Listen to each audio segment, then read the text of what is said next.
They were two very similar young women. She loved kids. She wanted to be a teacher from day one. She had a degree in early childhood development. She had dreams of opening a daycare one day. But was a love of children all they shared? He is very confident, almost cocky, and he had a good job. He's a wolf in sheep clothing. And when one of the young women ended up dead, police were soon on the hunt for a killer. Whoever fired the weapon shot her point blank at very close range. But was it the two-timing boyfriend? He think I had something to do with the shit. Or was it the other woman? As far as just like this full-out blown romantic love affair, that's not what it was. It really wasn't.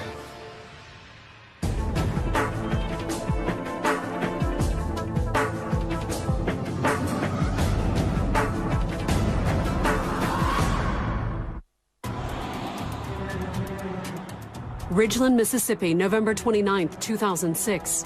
It was around 8:30 in the evening when Carla Hughes placed a call to her mother. She said she'd gone jogging and she'd, been to the park and she was cooling down. And we were talking about our day. But as Carla spoke to her, the 25-year-old schoolteacher's day was about to take a drastic turn. She said, "Hold on, Ma." And she said, "This is Keon." The caller was Keon Pittman, a co-worker of Carla's at Chastain Middle School.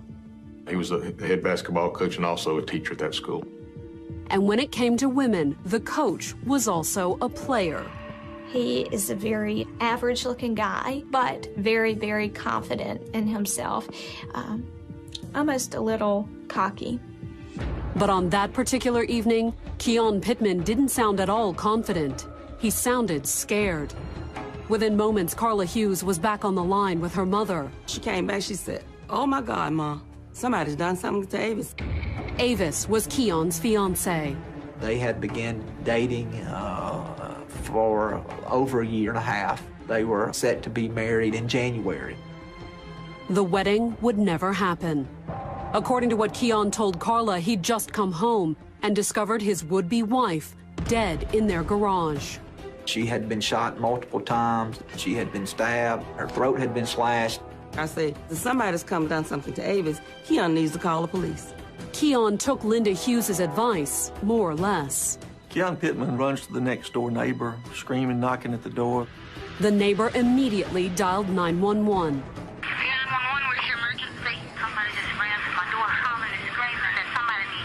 She didn't realize until her husband opened up the front door to see who was out there that it was Keon.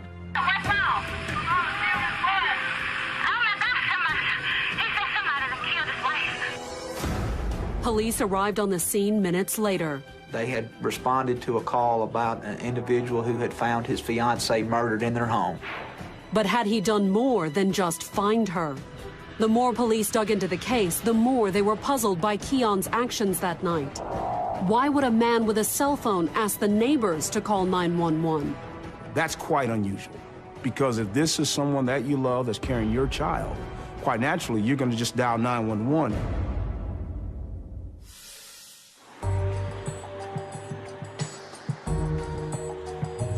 Hello, I'm Carla Hughes, and I'm from Greenville, Mississippi. Growing up in Mississippi, Carla Hughes' childhood was an unbroken string of successes. She was always on the honor roll. She was in student council. The straight-A student was also popular. Cheerleading, band, she was heavily involved. She was real social. She was one of those eternal cheerleader type people, She was always happy, always bubbly. When she smiles, she lights up the room. And as a regular competitor in state and regional beauty pageants, Carla's smile also lit up the stage. Carla Hughes is one of the sweetest, just all-around girls you'd ever want to meet. She's polite, she's very mannerable. Her character is so good, it makes her pretty, She has the tiaras and sashes to prove it, too. She was Washington County Junior Miss and Miss Greenville Teen. In fact, there was only one major setback in Carla's long litany of achievements: her 2004 engagement, just after graduating from the University of Southern Mississippi. A couple nights before the wedding, her fiancé called it off. And her fiancé not only walked out on Carla, Carla Hughes was pregnant at the time. The father backing out, of the situation was kind of disappointing, but, we sucked it up like we always do. When problems occur, and we moved on. Carla had the baby boy and got a master's degree from Belhaven College. I was not concerned about her being a single mom. I knew that she could handle it. She loved kids. She wanted to be a teacher from day one. Shortly after receiving her master's, Carla returned home to Greenville and took a teaching job. She was a kindergarten teacher here. And all the kids loved her, whether they were in her classroom or not. And you could just see Carla just light up. She was so proud of those kids. She stayed in school too, working towards an education specialty degree from Delta State University.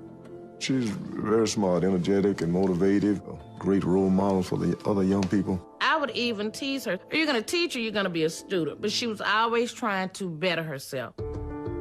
To better herself further, Carla took a new job in Jackson, Mississippi at the end of the 2006 school year. It was a better position. It was a lead teacher position. It was more promising, I think. It was also more money. Salary had a lot to do with it because here in the Delta, teachers don't make a lot of money. Hired shortly before school started, she had to scramble. Leaving her young son with her parents, she temporarily rented an apartment not far from her new job. It's kind of a rough area. I mean, not totally rough, but was kind of heading that way at the time. I was concerned about the safety, but school was about to start. She had to have somewhere to live. Carla's mom had reason to be concerned. Less than 3 months after her daughter moved in, the apartment was broken into. It was a break-in that she reported to Jackson police in early October. Someone that attempted to break in through the back entrance. And I told her if she don't feel comfortable just getting out, like going in, she can call me. Carla was soon in the market for a new place to live. But she was more than satisfied with her job at Chastain Middle. She loved it. She was a cheer coach, and she was involved in some other things. Every service project that I think that they had on campus, she tried to be a part of it. Carla had also made new friends, including a fellow teacher named Keon Pittman. He was a basketball coach, taught school, apparently good with kids. People liked him. Women were especially fond of the 31-year-old athlete. Keon Pittman isn't a looker, so to speak. He's not this fantastic-looking guy, but he is charismatic. Was Carla taken in by Keon's charms? She certainly became a regular at the restaurant where Keon moonlighted as a bartender. And as the co-workers became closer friends, they even took a trip to Carla's hometown together. He came here with her once. I met him for about a good 2 minutes. She just introduced to me as, "Daddy, this is my friend." But were they more than friends? Carla never said, and with good reason. Keon was engaged to a woman named Avis Banks. Avis Banks only knew Carla as her fiancé's co-worker, but the two women could easily have been friends. Their backgrounds were almost carbon copies. Avis Banks was from Vicksburg, Mississippi. Went to college. She got a college degree. She had a degree in early childhood development. She had dreams of opening a daycare one day. She started dating Keon Pittman in 2004. The couple moved to Jackson the following year once Keon took the coaching job at Chastain Middle. If it took 1 or 2 jobs to make it, he would do it. He's a very good provider. Avis took a job at a local daycare. Not long after, she became pregnant. And with a baby on the way, the couple bought a house in the Jackson suburb of Ridgeland. She found out she was pregnant, and he said he didn't want to take their baby home to an apartment. The wedding was scheduled for January, assuming Keon didn't get cold feet. We knew that Avis wanted to be married to him, but I don't think he really wanted to be married yet. But soon, a wedding would be the least of Keon's worries. On the evening of November 29, 2006, Avis Banks was nearing the end of her second trimester. She was 5 months pregnant at the time. And when she left work that evening, the expectant mother was exhausted. She was tired. She'd stayed a little bit over that day at work. Approximately 5:15, Avis Banks gets off work. She's on her way home. She places a call to Keon Pittman, her fiancé. Keon was also working late that night. basketball practice that begins that evening somewhere around 5:30. Keon Pittman talks to her on the phone on her way home from work, asking her what she wants for supper. She was pregnant, didn't really feel like cooking, so he said he would pick up something for supper and bring it home. Then he said he had to go. Basketball practice was about to start. Moments later, at a little after 5:30 p.m., Avis pulled into the driveway and stopped at the mailbox. Avis had a habit of getting her mail out of the mailbox and driving into the garage. Garage door is normally down during the day. She raised the garage door, pulled her car in, let the garage door down behind her. She always pulls in and closes the garage door before she gets out of her car. But that night, just as she thought she was safely home, Avis Banks stepped out of her car and straight into a death trap. Avis Banks' dead body lay on the garage floor for the next 3 hours. Miss Banks' body was discovered by her fiancé, Keon Pittman, when he arrived home about 8:45 from basketball practice. He runs over to her, and he says he tried to shake her and wake her up, and she wouldn't, and he just saw the blood, and he kissed her on her lips. But he didn't call 911. Instead, Keon used his cell phone to call Carla Hughes, interrupting the phone call between Carla and her mother. She said, he wants me to come there. I said, well, you don't go. And it was only after he had called Carla that Keon tried to summon help. But this time he didn't use his phone. He went to the next door neighbor, and he pounded on the next door neighbor's door. The next door neighbor actually thought that her house was getting broken into, so she calls 911.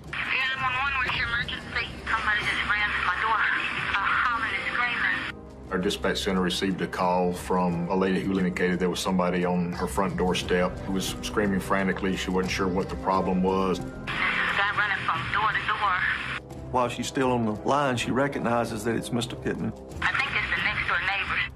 The neighbor stayed on the phone, but sent her husband outside to talk to Keon. She sent her husband to try to see what the problem was. And she hears what's going on, and she relays to them that Mr. Pittman's found his fiancée dead.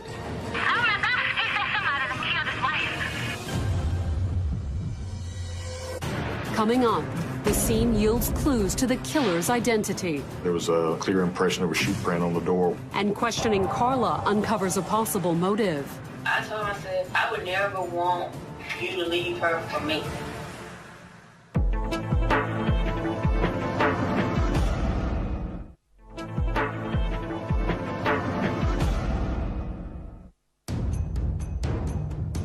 Ridgeland, Mississippi, November 29, 2006. Police arrived at the home of Keon Pittman and Avis Banks at around 8:45 p.m.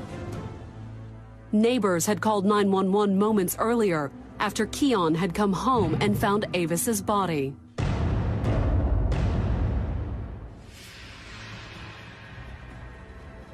And when he finds his body of his fiancée there in the garage, he reacts in a very emotional manner.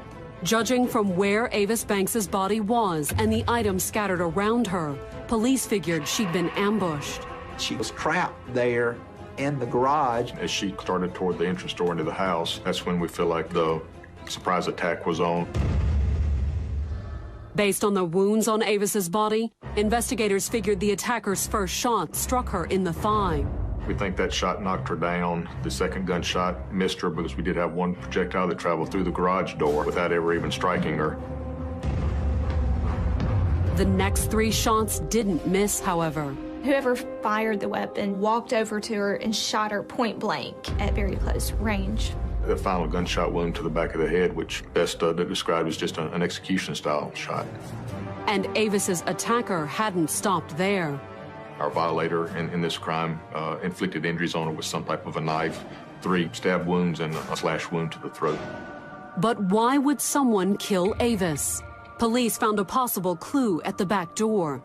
There had been a break-in. The back door was kicked in. It appeared the assailant had also ransacked the inside of the house. The residence was in a state of disarray. Drawers open, clothes thrown around. Did that mean Avis had surprised a burglar? The investigators at the scene didn't think so. DVD player, flat screen television, none of the electronic equipment was disturbed. Avis's injuries didn't appear to be the quick work of a surprise burglar either. Looking at the stab wounds and the cuts, it was a crime of passion. It was someone who really wanted her dead. To the detectives at the scene, the passionate nature of the crime and the fact that few valuables appeared to be missing could only add up to one thing. They believed that this burglary had been staged to cover up the death of Miss Banks. But who would want Avis dead? In staging the burglary, it looked as if the killer may have made one crucial mistake. There was a clear impression of a shoe print on the door where entry was forced into the house. Apparently left inadvertently on the door, the print could prove an important clue in identifying the killer. Crime scene technicians photographed the footprint while detectives drove Keon down to the station for questioning. We decided to get him away from the scene where all the emotions were. Taken to the police station and placed in an interrogation room for observation, Keon's emotions were still running high as he placed several calls on his cell phone. But was he upset by Avis's death, or that police might try and pin him with her murder? I don't like this at all. These motherfuckers think I had something to do with the shit. But when the investigators finally sat down with Keon later that evening, they tried to reassure him. He felt like at that point that he was being targeted, that he was the suspect. And as I instructed him or informed him, this is a routine investigation, basically. Whenever you have a murder and you find the person that discovered the body, you always have to start with that person. There were several things that puzzled the investigators. For starters, although Keon had used his cell phone to call numerous people from the police station, he asked the neighbors to dial 911. When he was asked about why he didn't make the 911 call, his only explanation was that the service plan that he has through his cell phone company, he wasn't sure where the call would be routed. The answer struck the investigators as odd. If it's a cell phone, you can dial 911 and it will call 911. Suspicious, the investigators asked Keon to retrace his steps that afternoon and evening. He'd finished up school that day, ran some errands, picked up some groceries. He had not gone home, however. Instead, Keon said he had dropped the groceries at an apartment near the school that belonged to a friend and fellow teacher at Chastain Middle, Carla Hughes. He had to go to basketball practice and he didn't want the food to spoil. So he goes to the grocery store, to Carla Hughes's house, drops off the groceries there. Miss Hughes did have an apartment that was between the school where they worked and Mr. Pittman's home. Then, according to Keon, he'd gone back to basketball practice. He had conducted basketball practice, finished up there around 7:30 or so that night. And after practice was over with, he went back to Carla's house, got his food, and went home, and that's when he found Avis in the garage. The interview over, the police let Keon leave, but only after they collected some additional evidence. Keon Pittman still was obviously a person of interest to us. We took GSR, which is gunshot residue testing of his hands, and we took possession of his clothes. The swabs, along with Keon's clothes and shoes, went to the crime lab for testing. While waiting for the results, police started digging into Keon Pittman's background and trying to confirm his alibi. We needed to put him at basketball practice at the time the murder happened. That was the plan, but the investigation took on a decidedly different tack on November 30th, when police stopped by the restaurant where Keon worked on the side and came across a familiar name. Detective Dillard made a visit to find out some history on Keon, maybe who some of his associates were. One of the names that came up was Carla Hughes. Keon had been by Carla's apartment the evening of the murder, and the two teachers apparently socialized outside work. What is exactly this relationship? Is there anything here we need to know that would have caused him to commit this murder? Keon's co-workers didn't know anything specific, and Avis's parents knew even less. They showed us some pictures of Carla and asked, do we know Carla Hughes? And I told them no. It's the first time I heard it. The next day, on December 1st, the detectives drove to Chastain Middle School to interview Carla Hughes. She came up to the office and she was crying just hysterically. Miss Hughes was very upset, told him she was upset because of what had happened to Mr. Pittman, that he had found his fiancée dead. And that's not all Carla told the officer. She told me, without a doubt, emphatically no, that they were not romantically involved. The detectives did have more questions for Carla, however. They asked her to come into the station after work. She was very understanding as to what we were doing, what we were looking for, what we needed to talk to her about. She didn't have any problems coming in and talking to us. That afternoon in the interrogation room, Carla walked the detectives through the evening of Avis's murder. We talked right after work, after we dismissed the kids. And he told me he was going to go to the grocery store, and then he'd be at my house right after that. And according to Carla, Keon had come back by her apartment after basketball practice. He came by around 7:35, something like that. He stayed about 45 minutes. She's giving me times, and she's basically providing an alibi for Keon. Carla also told detectives about the call she had received that night, moments after Keon had found Avis's body. He called me screaming. Is it unusual for him to, or does he normally call you when you get home? Hey, I'm in home. Usually. The news that Keon had found his fiancée dead and proceeded to call another woman immediately aroused the investigators' suspicion.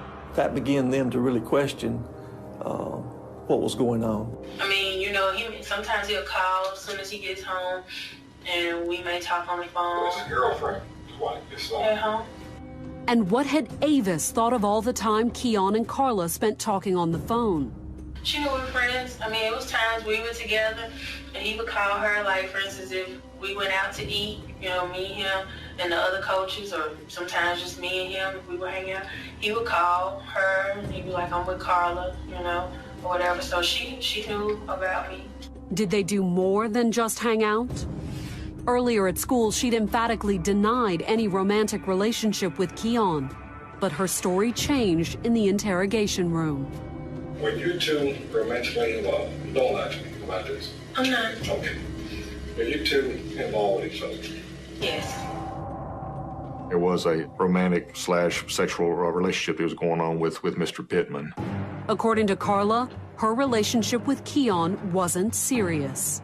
As far as just like this full-out blown romantic love affair, that's not what it was. It really wasn't. And Carla claims she had been no threat to Avis. I told her, I said, I would never want you to leave her for me, you know, or for anybody. Carla also denied having anything to do with Avis's death. You don't want to know? No, I don't. Do you have access to it? No, I don't. I mean, my father has a lot of guns. He's a hunter. But I don't have them. Coming up, police receive an important phone call. There was a valuable piece of evidence that they were holding. But will the new evidence lead police to the killer or an accomplice? He knew that Carla knew something about it.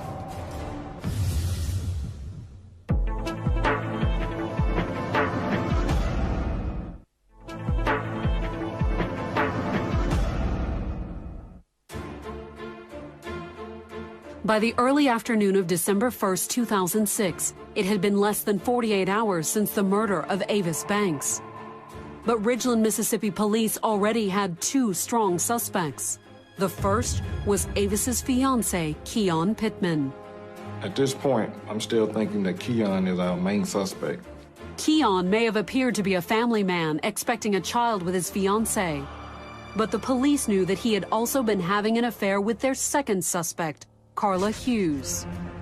She did confess to having a romantic relationship with him. But once we found out that there was a sexual relationship, she became a suspect at that point. Had the lovers conspired to kill Avis? Or was the affair with Carla merely Keon's motive? The police needed more evidence. We subpoenaed Keon Pittman's cell phone records. We subpoenaed Carla Hughes' cell phone records, as well as Avis Banks. Keon's clothes and gunshot residue tests had also been sent to the crime lab for processing. Until the results came back, the only hard evidence police had was a shoe print on the back door of Avis's house, and the 4 .38 caliber slugs recovered from her body. The autopsy indicated that that's the caliber gun we were looking for. 4 slugs, the absence of shell casings at the scene, and a single bullet hole in the garage door provided additional clues about the murder weapon. Based off the processing of the crime scene, we felt like we were looking for a 5-shot revolver. Then, on the morning of December 5th, Ridgeland police received a phone call that would prove crucial to the case. We got a phone call from a local attorney in Canton, Mississippi, who indicated that there was a valuable piece of evidence that they were holding. Police found out just how valuable when they met with the attorney and his client later that same day. They brought us a Rossi .38 special 5-shot revolver. Even more interesting to police was who had come forward with the gun. Carla Hughes, that's my first cousin. Our mothers are sisters. James Nash and Patrick Nash were the uncle and first cousin of Carla Hughes. According to Patrick Nash, Carla had dropped by his house on Sunday, November 26th, just 3 days before Avis's murder. Miss Hughes told her cousin that she needed to borrow a weapon for protection. She had concerns about the neighborhood, according to Patrick. She had some trouble at her townhome. There'd been some break-ins over there. I told her if she don't feel comfortable just getting out, like going in, she can get some mace and strap it onto her purse. But Carla wasn't interested in that advice, her cousin claimed. That was when she asked me how many guns did I have. Patrick loaned his cousin a .38 caliber Rossi revolver.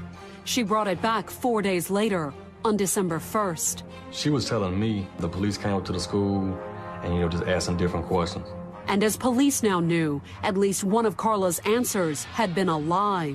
She had denied to law enforcement that she had access to a weapon. Not just any weapon either.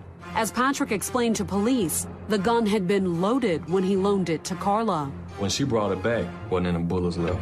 Just when I asked her, hey Carla, you still got them bullets? And that when she told me that she went target practice. Was it true? Or had police recovered 4 of those projectiles from Avis Banks's body?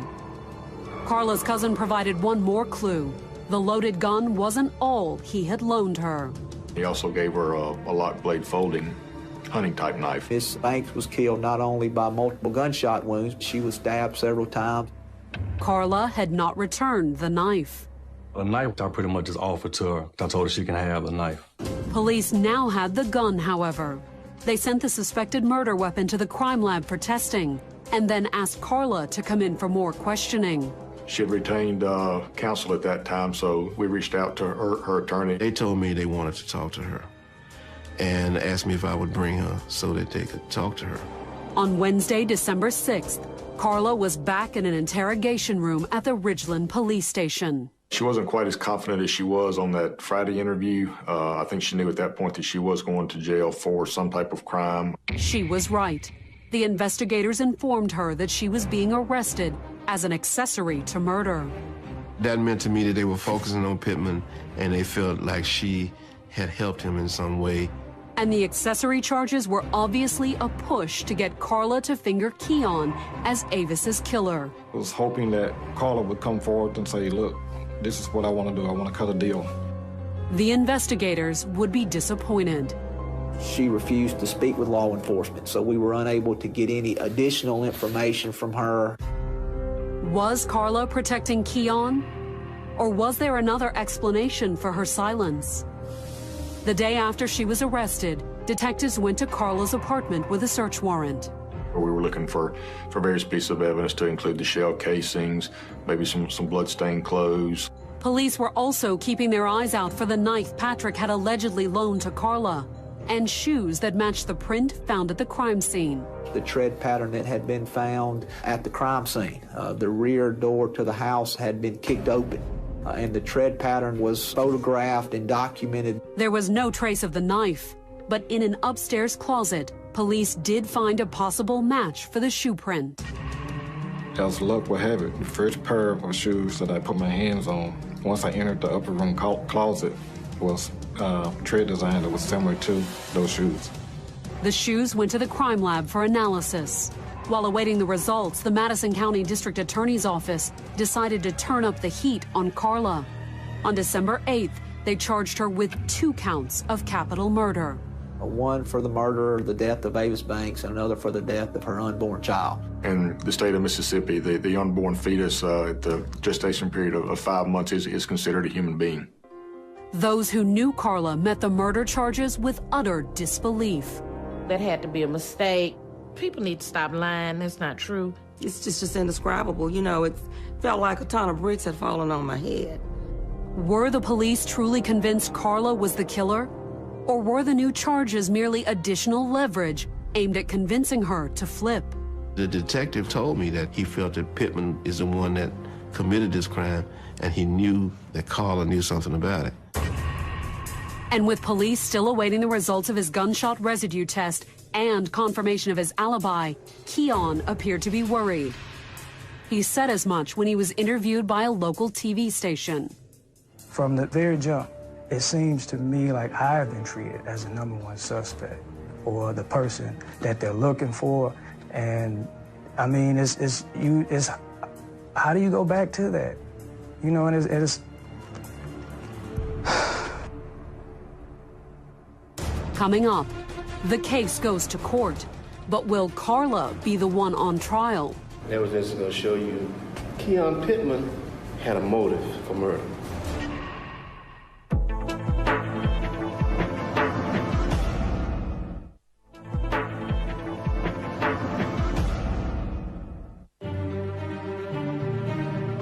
All eyes were on Carla Hughes when she took her seat at the front of the room on October 5th, 2009.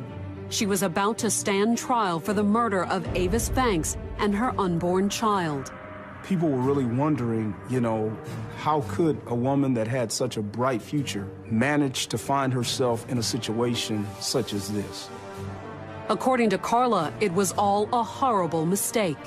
But when the prosecutor stood and delivered his opening statement that morning, he said the evidence would confirm that Carla had killed Avis out of sheer jealousy. She wanted to be with Keon Pittman. She wanted to have a house and she wanted to raise a family. She wanted Avis' life. She wanted her lifestyle. She wanted what Avis had. And prosecutors claim that Keon's refusal to leave Avis had been a particularly bitter blow for Carla. I'm sure that brought up a lot of hurt feelings from her relationship before, where her fiancé called off the marriage a couple of nights before the wedding. According to the prosecution, Carla's bitter jealousy had cost Avis her life, and it could potentially cost Carla hers too. The DA wrapped his opening argument by telling jurors that should they convict Carla, he was prepared to seek the death penalty. We felt like, based on the fact that Miss Banks was not only shot, but stabbed and slashed, and then also that she was 5 months pregnant at the time, you know, that this was a case that merited us seeking the death penalty. In the defense open, Carla's attorney countered by arguing that the affair also gave Keon a motive to kill Avis. Keon was a bona fide womanizer, and he did not want this child. Keon Pittman had a motive for murder. The defense's theory was that Mr. Pittman did this because he didn't want to be tied down with a wife and a child. Keon had never been charged in the murder, not even as an accessory. Instead, he was one of the prosecution's key witnesses. And much like his television interview years earlier, he did not hold back any emotion when he took the stand on October 6th. He put his head in his hands. He got tissue. He acted like he was crying. I never really saw any tears, neither did anybody else. Keon claimed that the same overwrought emotions had led him to call Carla upon finding his fiance's body. Why did you call Carla? Because I was looking for anyone to come. At that point, I didn't care. I just wanted someone there. Keon also denied having any desire to leave Avis. Were you going to leave Avis Banks for Carla Hughes, or how did you view the long-term prospects for your relationship with Carla Hughes? There was no long-term. It was sexual, caught up in the moment. Speaking of myself, there never was a long-term plan with Carla. It was almost hurtful for other people to hear what he said about Carla Hughes. They were supposed to have a very close relationship, but he talked about her as though she was a whore. Keon didn't deny that his womanizing contributed to Avis's death. Do you feel any responsibility for her death? Yes.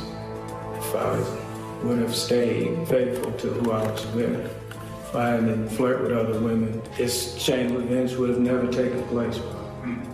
But he was adamant that he was no killer. Did you kill Avis Banks? No. No. He was not at the house when Avis was killed. That was verified through witness statements, through his own cell phone records. We were able to put him at basketball practice at the time the murder happened. Keon's alibi depended upon one witness in particular. According to Keon, while his fiancée was being killed, he was at basketball practice, flirting with yet another woman. She was a basketball team mom for this junior high team. She had a son that played on it. According to Keon, they'd spent most of the practice texting back and forth. So why didn't you just go down there and talk to her? Because she was married and her son was there, and of course, he didn't want to be just blatant. On cross, the defense tried to cast doubt on Keon's alibi.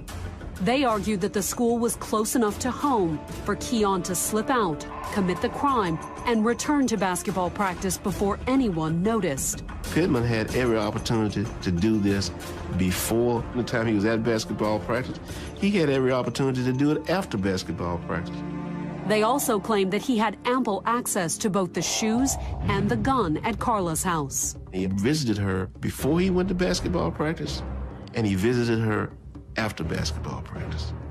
Carla's lawyer would try to say that's when he went upstairs, got the gun and the knife, changed into Carla's shoes. The defense tried to say, well, Mr. Pittman and Miss Hughes wore the same size shoes, so maybe he could have worn those shoes, and maybe he could have gone and planted those shoes back in her house.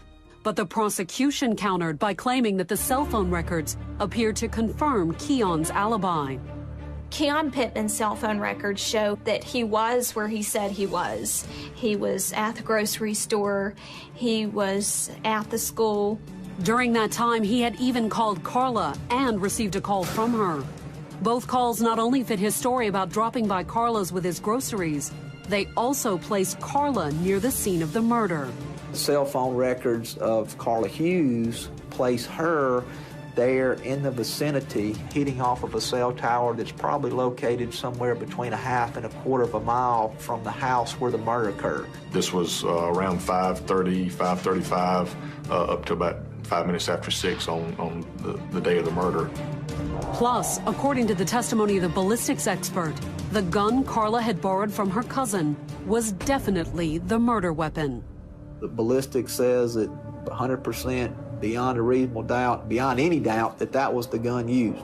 And the shoes detectives found in Carla's apartment? On October 9th, an expert from a private crime lab took the stand and testified as to his findings. The lab did say the print to these shoes is very consistent to the print that we retrieved from Davis's house. And that wasn't all that the lab found either. In the crevices of these black shoes was some dark red blood that was identified as that of the victim, Avis Banks. There was one small problem, however. The state crime lab had also tested the shoes. The Mississippi Crime Lab examined those shoes and issued a report, a written report, that there was no blood on the shoe. Why hadn't the state lab found any blood? Prosecutors offered jurors an explanation. The shoes were sent to the crime lab with a note that was attached to that to stay away from the sole area because they're trying to match impressions up with our photographs. So the analyst that tested the shoes at the crime lab never did swab the area where our blood evidence was. The blood wasn't the only discrepancy the defense harped on when they started presenting their case on October 10th. They didn't find any gun residue on Carla. They found gunpowder residue on Pittman, on his right hand. Everything leads to Pittman as far as I'm concerned. He may not have wanted to be with Avis. He may not have wanted to be a father. Who knows? Although Carla was facing a potential death sentence, her attorneys were confident they had raised reasonable doubt.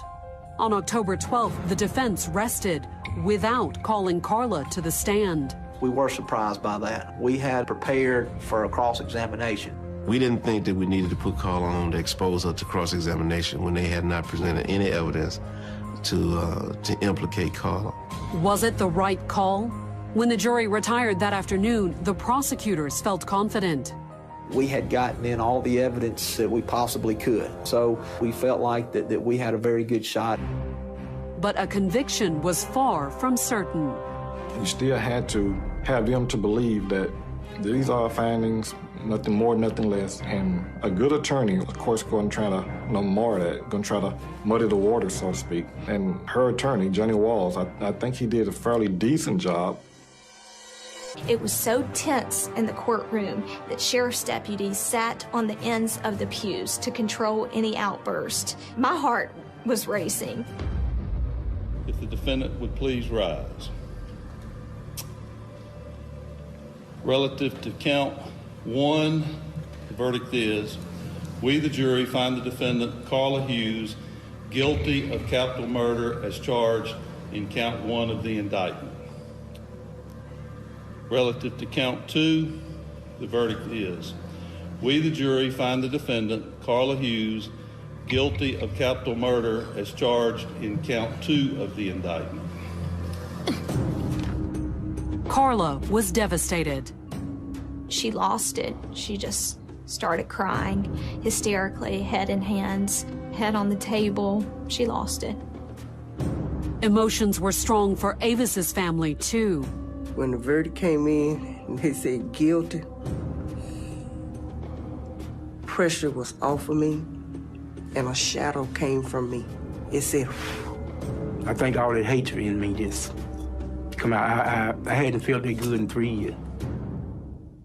But for Carla, the next day at sentencing came a sort of reprieve. Faced with the prospect of putting a mother to death, the jurors fell back on their only other option.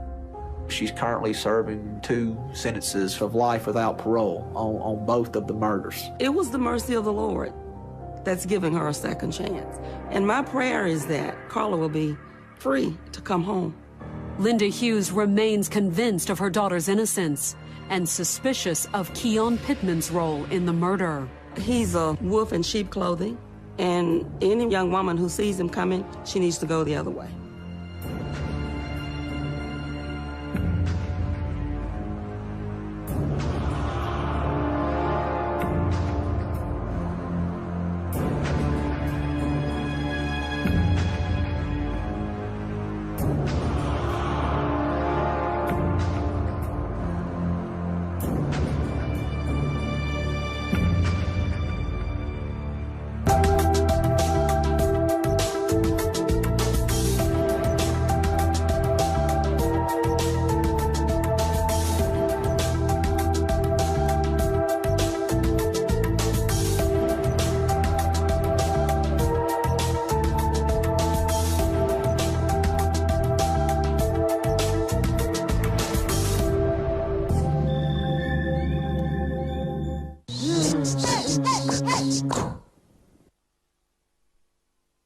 The neighbor immediately dialed 911.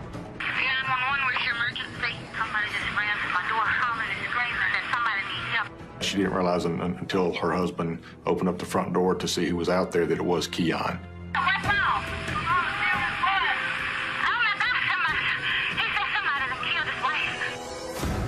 Police arrived on the scene minutes later. They had responded to a call about an individual who had found his fiancée murdered in their home. But had he done more than just find her? The more police dug into the case, the more they were puzzled by Keon's actions that night. Why would a man with a cell phone ask the neighbors to call 911? That's quite unusual, because if this is someone that you love that's carrying your child, quite naturally, you're going to just dial 911.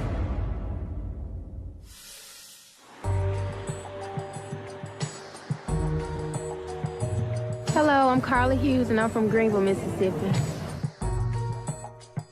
Growing up in Mississippi, Carla Hughes' childhood was an unbroken string of successes. She was always on the honor roll. She was in student council. The straight-A student was also popular. Cheerleading, band, she was heavily involved. Carla returned home to Greenville and took a teaching job. She was a kindergarten teacher here. And all the kids loved her, whether they were in her classroom or not. And you could just see Carla just light up. She was so proud of those kids. She stayed in school, too, working towards an education specialty degree from Delta State University. She's very smart, energetic, and motivated, a great role model for the other young people. I would would even tease her, are you going to teach or you're going to be a student? But she was always trying to better herself. To better herself further, Carla took a new job in Jackson, Mississippi at the end of the 2006 school year. It was a better position. It was a lead teacher position. It was more promising, I think. It was also more money.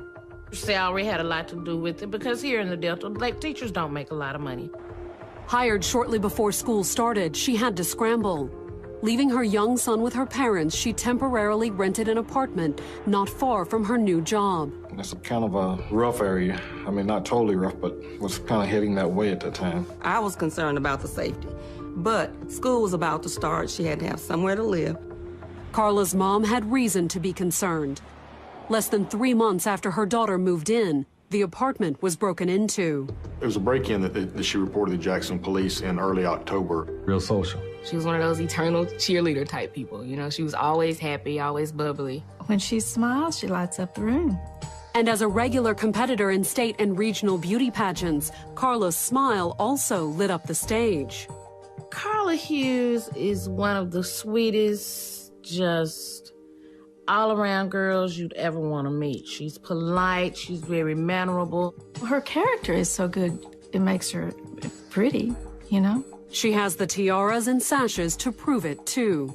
She was Washington County Junior Miss and Miss Greenville Teen.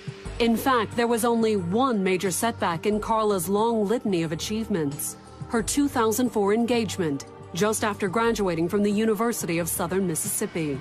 A couple nights before the wedding, her fiance called it off.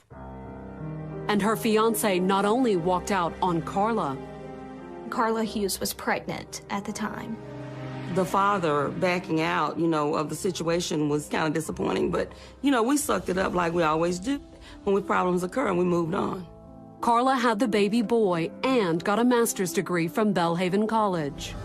I was not concerned about her being a single mom. I knew that she could handle it. She loved kids. She wanted to be a teacher from day one. Shortly after receiving her master's, they were two very similar young women. She loved kids. She wanted to be a teacher from day one. She had a degree in early childhood development. She had dreams of opening a daycare one day. But was a love of children all they shared?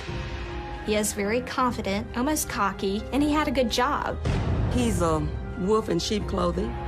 And when one of the young women ended up dead, police were soon on the hunt for a killer. Whoever fired the weapon shot her point blank at very close range. But was it the two-timing boyfriend? These motherfuckers think I had something to do with the shit. Or was it the other woman? As far as just like this full-out blown romantic love affair, that's not what it was. It really wasn't.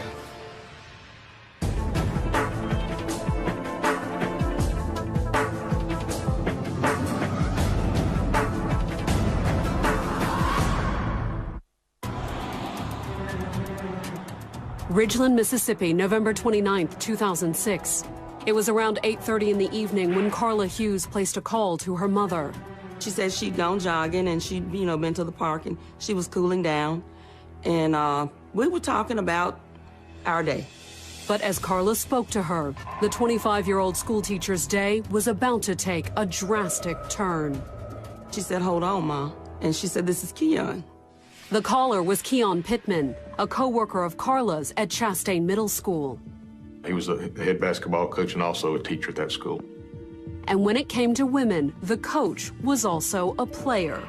He is a very average-looking guy, but very, very confident in himself. Almost a little cocky. But on that particular evening, Keon Pittman didn't sound at all confident. He sounded scared. Within moments, Carla Hughes was back on the line with her mother. She came back, she said, "Oh my God, Ma, somebody's done something to Avis." Avis was Keon's fiance. They had begun dating for over a year and a half. They were set to be married in January. The wedding would never happen. According to what Keon told Carla, he'd just come home and discovered his would-be wife dead in their garage. She had been shot multiple times. She had been stabbed. Her throat had been slashed. I said, if somebody's come and done something to Avis, Keon needs to call the police. Keon took Linda Hughes' advice, more or less. Young Pittman runs to the next door neighbor, screaming, knocking at the door.